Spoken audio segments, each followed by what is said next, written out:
मैं कोई टुट्टा शायर नहीं हूं कि कलाम किसी चोर का पढ़ के और आपसे हवा हवा हासिल करूं। मैं आपके सामने सच्चाई को बयान कर रहा हूं। हम में और उनमें फर्क यह है कि 1999 22 सितंबर को मैं जब एमएलए था, ऐसे ही एक जुलूस जा रहा था मेरे विधानसभा से, तो गुंडों ने घरों में घुसकर हमला कर दिया था। 10 मिनट के अंदर मैं दौड़ता हुआ पहुंचा तो पुलिस ने मुझे लिला कर मारा जमीन पर। 4 पुलिस वालों ने मिलकर मुझे इतना मारा कि सर पर 10-12 टाके लगे, पूरी पीठ और हाथ जिस्म लहू लहान हो गया, मेरा पूरा खून बह रहा था मुझसे। क्यों गया मैं भी घर में बैठ सकता था, मगर मुझे मेरे मरहूम वालिद ने सिखाया कि तुम पर जो लोग निकलकर वोट डालते वो तुम पर एहसान कर रहे हैं। अब तुम्हारा काम यह है कि 5 साल में एक मर्तबा तकलीफ उठाएंगे, तुम रोज उनके लिए तकलीफ उठाना और उनके लिए अगर मरना भी पड़े तो मर जाओ उनके लिए। मैं लाठियां खाया हूं, मैं पुलिस की मार खाया हूं, मैं कोई शीश महल से चलकर यहां नहीं आया हूं, मैं कोई हरियाली पर चलकर यहां पर नहीं आया हूं। लाठियां खाया हूं पुलिस की, सर फुट गया था मेरा। मेरी बीवी अपने मेरे 2 बेटियों के साथ अस्पताल को आई तो मेरे मरहूम वालिद ने मेरी बीवी से कहा कि बेटा तुम घर को जाओ, इसको कुछ नहीं हुआ है, इसको कुछ नहीं हुआ है। यह होता है जज्बा, यह होती है खिदमत।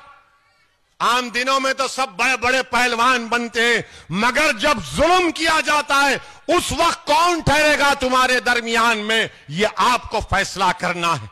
और हमारे हैदराबाद में रसूलुल्लाह सल्लल्लाहु अलैहि वसल्लम की शान में भाजपा का एमएलए बकवास बकने की कोशिश किया। पूरा हैदराबाद की आवाम ने अपनी मोहब्बत का इजहार एहतजाज किया। 1 घंटे में 70 बच्चों को पुलिस पकड़ ली थी हैदराबाद में, 70 बच्चों को। उनके मां बाप का फोन आया मुझे, मैंने कहा आराम से बैठो अम्मा। मां ने फोन किया, बाप ने फोन किया और फोन करके क्या बोलते मुझे, ए ओवैसी साहब तुम क्या कर रहे हो, किधर हो, मेरा बच्चा पुलिस स्टेशन में है। हमने कहा आराम से बैठो, सुबह की नमाज से पहले तुम्हारी औलाद तुम्हारे घर में आएंगी। और 2 घंटे के अंदर वो 70 बच्चों को मजलिस का कॉर्पोरेटर जाकर उनको पुलिस स्टेशन से लाकर हमारी गाड़ियों में उनको घर में छोड़कर आते हैं। यह सियासी ताकत होती है।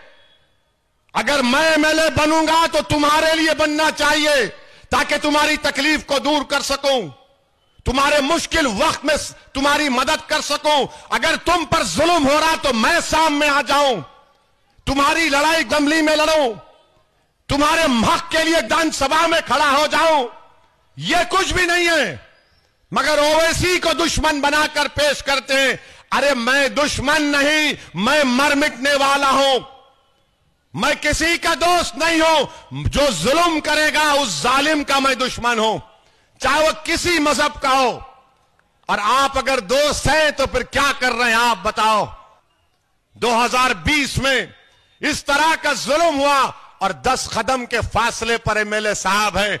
इतनी हिम्मत नहीं थी कि निकलकर बोलते पुलिस को कि मुझे मारो, ये गरीब हैं, ये कोविड के परेशान हैं, भूखे हैं, प्यासे हैं, घर में पैसा नहीं है कि अपने औलाद को खाना खिला सकें।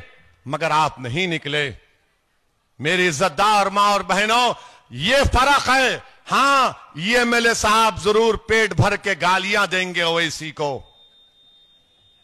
खूब देंगे, पेट भर भर के गालियां देंगे। ये उससे मिला हुआ है, ये इससे मिला हुआ है। अरे तुम और मोदी एक जगह बैठ जाओ। मैं रिवर फ्रंट पर एक बेहतरीन टेबल लगाता हूं, चाय ढोकला रखता हूं।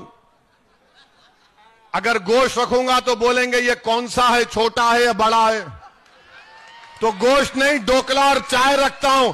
मोदी जी को ही बिठाता हूं। ये कांग्रेस का नेता जो पूरा पैदल पैदल पैदल पैदल देश में फिर रहा है, उसको भी बुला लेते हैं। और वो दिल्ली का छोटा रिचार्ज जो है, ये तुम तीनों बैठकर फैसला कर लो, मैं क्या हूं तुम्हारा? मैं क्या तुम्हारा भाईजान हूं? मैं क्या तुम्हारा दुश्मन हूं? मैं कौन सी टीम का हूं? तुम तीनों बैठ के तय करो। मैं अपने खर्चे पर रिवर फ्रंट में एक टेबल लगा के बिठा के तैयार हूं। मगर कम से कम जब गरीबों पर जुल्म हो रहा था तो तुमको निकलना चाहिए था।